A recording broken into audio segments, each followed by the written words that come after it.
Now, I have with me our special guest. I have Lord Ahmad of Wimbledon, Minister for South East Asia and the Commonwealth. Thank you very much for joining us today. Pleasure. Number of questions, if we may. We wanted to take the opportunity to ask a number of matters that with your portfolio. If I can start, recently at the UN High Political Forum just in July, you talked about the Sustainable Development Goals. And you mentioned, if I can quote, you said local, regional, national governments, businesses and civil society, individuals, wherever you are, we all have our part to play in establishing the SDGs. Can I ask, what role do you see, firstly for government and secondly for the humanitarian sector?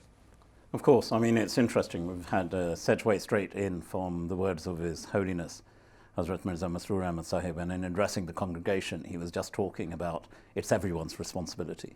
Whether you're an individual thinking about it, don't think, act. And that applies as much to governments as it does to any regional coordination committee or indeed to any individual or community organisation that may be operating.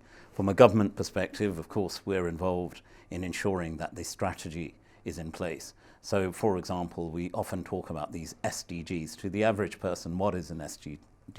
They were set on a sort of combined agenda about how, as a world community, we could come together by 2030 to achieve certain standards in ensuring, for example, SDG 1 on addressing particular issues, on poverty, issues of famine as well within SDG 2. You know, there are others as well. SDG 13, quite topical in terms of climate change.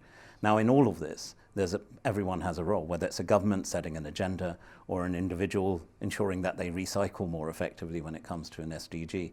But you're playing your part in supporting organizations like Humanity First, in ensuring that, you know, if you have organizations and structures in place, we need to leverage them.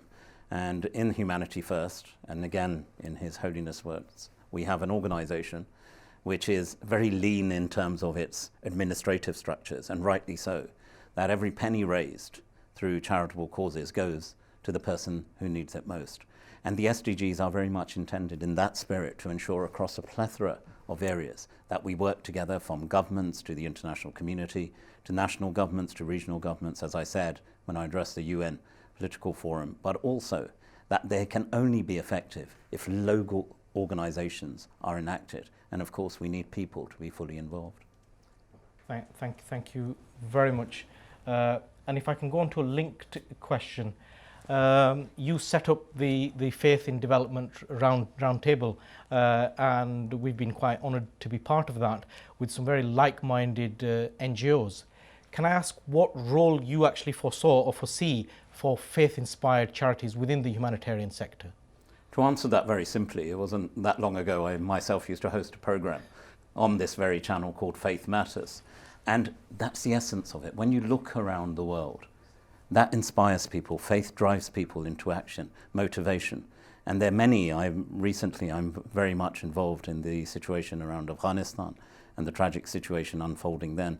And whilst there may be a lot of noise which is created, in terms of what fundamentals are in place, how we're working with some incredibly courageous people, but in the midst of all of that, there are some phenomenal faith charities, faith groups that we're working hand in glove with to ensure that we can really deliver upon what is a challenging situation, but continue to support people also within Afghanistan, not just those seeking to leave. And that's a live example. But I can quote other situations around the world, such as the tragedy in Syria, the continuing conflict in Yemen. And there, yes, through the United Nations, but equally faith groups, faith charities, and organizations such as Humanity First across every faith group. Recently, I was speaking to Peter Mauer, who leads the ICRC in Geneva. And what was that conversation about? How we can deliver, whilst they retain particular networks within Afghanistan, these faith institutions act as conduits to deliver support and aid to those most in need.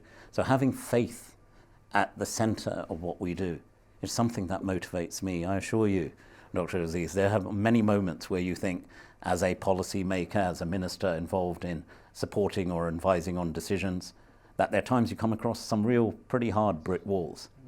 And as I said at the start of what I was saying, it's at that point your faith matters. Lift your hands in prayer. God, it's up to God, and inshallah, God willing, as we often say, it will happen. Excellent. Well, thank you very much. You spoke about the UN, and I want to ask a maybe termed a sensitive question. You addressed the UN recently and you spoke quite frankly. And you said we must also acknowledge that the United Nations needs to adapt and reform in order to respond. How successful do you think the UN has been as a humanitarian actor and a coordinator across the world? Well, let's go back in recent history. When the UN was set up 75 years ago, and here in the United Kingdom we've got a special place because the first meeting of the UN took place right here in the UK in London. 75 years on, what was the primary role of the United Nations? It came in the aftermath of the Second World War.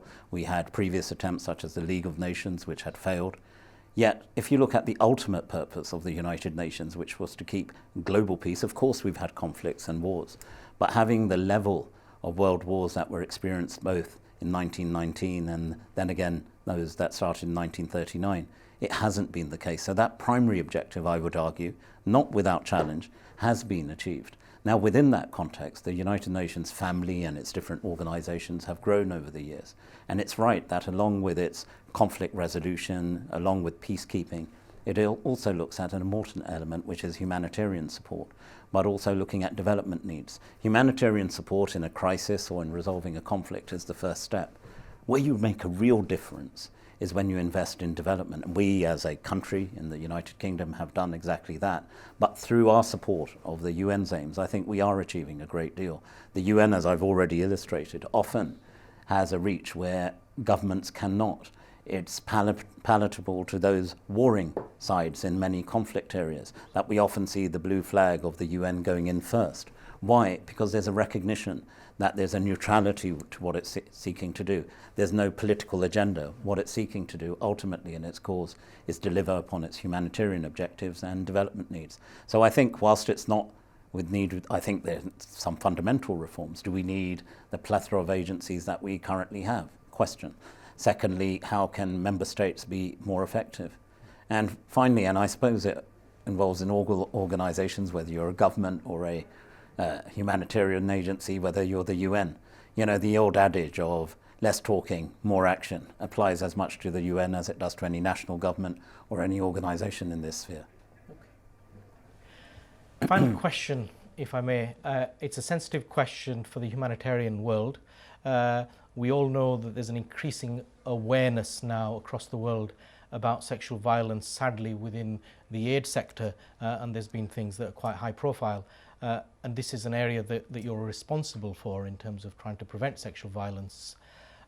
What do you feel is the responsibility for the aid sector in trying to address and combat this serious issue? It's a very valid question, and let's take any conflict zone around the world. A vulnerable individual, often young girls and women, but young men as well, have been through conflict. They've seen war, they've lost their homes, they've lost their livelihoods, they've lost their families. And at that point, when there's an intervention or a support from the UN, it's important the intervening agencies are there to bring hope. So as they see the blue berets of the UN, that there's some solace in what is an unfolding tragedy. And it's important that those who go in to help have impeccable credentials.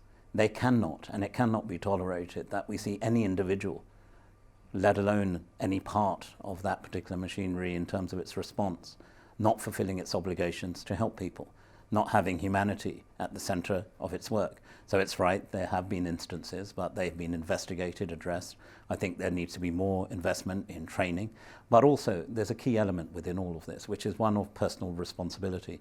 I feel very strongly that whether we're talking about peacekeepers going in terms of their ability to bring or keep two warring sides separate, whether it's people going in the front line to help a victim of war, to help a victim of sexual conflict, where we've seen sexual violence actually being used and weaponized as a particular tool of war, that they go in to provide the compassion, the support, the pastoral care that's needed at that time, not to commit and add to the challenges that that victim or survivor is facing. Therefore, we must have the highest level of credentials in our interventions.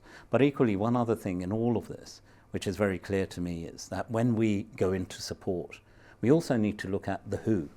Quite often, if you're suddenly been through a war where you've seen rival soldiers, men often carrying weapons, heavy artillery. The last thing you want to see is more men with weapons. So that's why we've invested a great deal. There's the ELSA initiative, for example, that we support with Canada within the UN, which has invested quite specifically in women peacekeepers.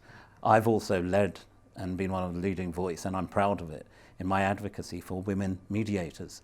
You know, often we're told in all walks of life, where's the evidence? Well, the evidence supports. That's when women are part of a mediation, when women are part of conflict resolution, that negotiation, that agreement lasts far longer when it's just men round a table. So I think, again, it's not just talking about it, it's making it happen. And across the UN family, we've got these incredibly talented, exceptionally experienced, knowledgeable women who are waiting to play that role. And I hope, inshallah, they get to do so, because I think that will help us tackle many of the challenges we're currently facing. Humanity first, serving mankind. Humanity first, we live to serve.